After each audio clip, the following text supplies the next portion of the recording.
Hello, c'est Nathalie. Tu le sais, je suis une fan de thé bio et de tartines au beurre. Pour un coach mental, c'est pas mal, hein, devant sa webcam, manger ses tartines avec un bon thé. Moi, je trouve ça parfait. Aujourd'hui, on est encore en mode time challenge. Je te propose aujourd'hui le sujet des plaisirs. Parfaitement. Je te l'ai déjà dit dans une précédente vidéo.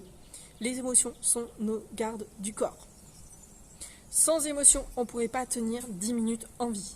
Ça, c'est un fait. Donc si tu n'as pas 10 minutes de rendez-vous avec toi par jour, ça c'est aussi une grosse erreur qu'il va falloir rectifier pour pouvoir faire entrer dans ta vie la joie. Quel rapport entre le temps pour moi et la joie? Je vois pas. Moi je vais te le dire. Notre pouvoir, notre capacité à générer la joie, elle se structure grâce à nos émotions. Et si on ne prend pas un petit peu de temps pour analyser, se poser et prendre du recul sur ce qu'on ressent, c'est un petit peu difficile au quotidien. Donc c'est pour ça que je te dis 10 minutes par jour, c'est important de te poser pour pouvoir analyser, te poser, écrire, dessiner ce que tu veux, mais par rapport à ce que tu peux ressentir. Par jour, c'est super important. J'ai envie de te dire, il y a une petite notion qui peut être sympa pour toi à retenir, qui simplifie un peu la mécanique, c'est là où il y a de la gêne, il n'y a pas de plaisir. C'est-à-dire que le plaisir, pour pouvoir le ressentir, le vivre et d'avoir de la joie dans ta vie, ça veut dire que si ce n'est pas le cas, ça veut dire qu'il y a quelque chose qui te gêne, qui te dérange. Donc là où il y a de la gêne, il n'y a pas de plaisir. Le plaisir, la joie, c'est un petit peu voilà, comme la lumière, j'ai envie de dire. La lumière, elle existe à partir du moment où tu fais attention à elle, où tu t'occupes d'elle, où tu la vois véritablement. Pourquoi tu me vois à la caméra? Parce qu'il y a la lumière. C'est tellement évident que personne ne cite la lumière. C'est exactement la même chose avec la joie, le plaisir. Exactement la même chose.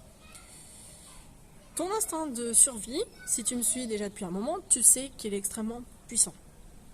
Voilà, donc même si tu ne m'avais pas vu jusqu'à présent, maintenant tu le sais.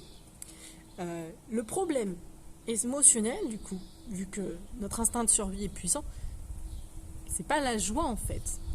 Le problème, c'est ce qui gêne le plaisir. Ça va, tu me suis? Par exemple, on le voit aujourd'hui avec les nouvelles tendances managériales, j'ai envie de te dire. De plus en plus, c'est ce que je prône aussi, c'est la bienveillance dans les mouvances de management. On ne motive pas quelqu'un, on comprend surtout ce qui le démotive et ce qui le gêne pour progresser. Et c'est un des principes que j'aime bien aborder aussi avec les personnes que je coach et qui sont des managers et qui n'ont pas forcément cette approche. En France, on est un des pays européens qui prône encore le plus le management par la terreur. Voilà, pour te situer un petit peu. Donc en fait, c'est en supprimant la gêne qu'on va donner du plaisir, pas forcément que dans les rôles de manager, de façon générale. Si on voit que quelqu'un a une difficulté ou quelque chose le dérange, c'est simplement de rappeler, par exemple, un horaire de réunion. Ça peut gêner quelqu'un. Et de rappeler, non, c'est pas à 13h, c'est à 13h30. Ah, super, merci. La personne, elle affiche un grand sourire, tu lui as redonné de la joie. Tu lui as enlevé sa gêne. Tu n'as pas fait autre chose. Plutôt simple. Un autre point qui peut pour moi être exploité, c'est qu'est-ce qui va générer ta joie.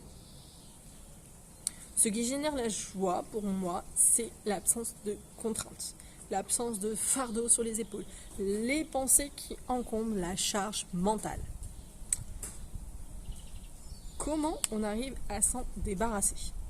Alors, c'est pas en claquant des doigts en moins d'une minute que je vais pouvoir te dire ça, mais simplement en lâchant prise. Visualise tout simplement une image que moi j'adore donner, c'est le verre à moitié vide, à moitié plein. Quand on est vraiment dans l'attachement, dans la maîtrise des choses, on regarde ce qui est à moitié vide. Moi j'ai envie de te dire, si tu veux lâcher prise, regarde la partie à moitié pleine. C'est vraiment un outil tout simple qui te permet de visualiser et de pouvoir te projeter un peu plus dans le lâcher prise et du coup dans la joie puisque tu n'as plus aucune charge sur tes épaules.